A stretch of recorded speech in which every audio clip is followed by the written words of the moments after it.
Assalamualaikum. You are watching CID News Network Islamabad with Roshni. Today's English headlines. Prime Minister Imran Khan has said that the government was compelled to pass on the impact of oil prices to consumers to avoid additional debt burden on the country. The National Accountability Bureau has summoned Jamiatul Ulama-e-Islam Faz leader Maulana Fazlur Rahman's son-in-law Fayaz Ali on 28 January as part of ongoing inquiry into his alleged illegal assets.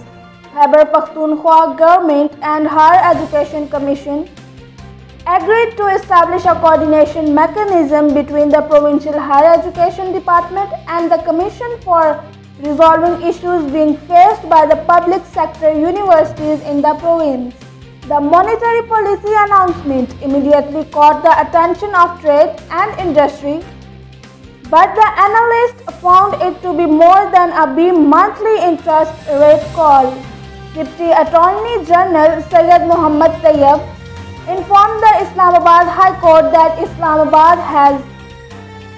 Pakistan had issued permit to the UAE government for export of falcons as part of goodwill and friendly gesture. Bakhtavar Bhutto Zardari, who was engaged to the son of US-based businessman in November 2020, is set to tie the knot with him later this month. The coronavirus strain that has swept Britain and beyond in recent months could be more deadly as well as more transmissible, Prime Minister Boris Johnson said. The global release of the James Bond movie No Time to Die was postponed to October from April. Its producers said another setback for movie theaters trying to rebuild a business crushed by the coronavirus pandemic. Pakistan International Snowboarding Championship and Festival kicked off at the Malam Jaba Tourist Resort in Swat Valley. This is the end of today's news.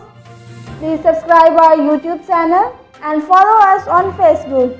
Take care and keep watching CID News Network Islamabad. Goodbye. You are watching CID News Network Islamabad.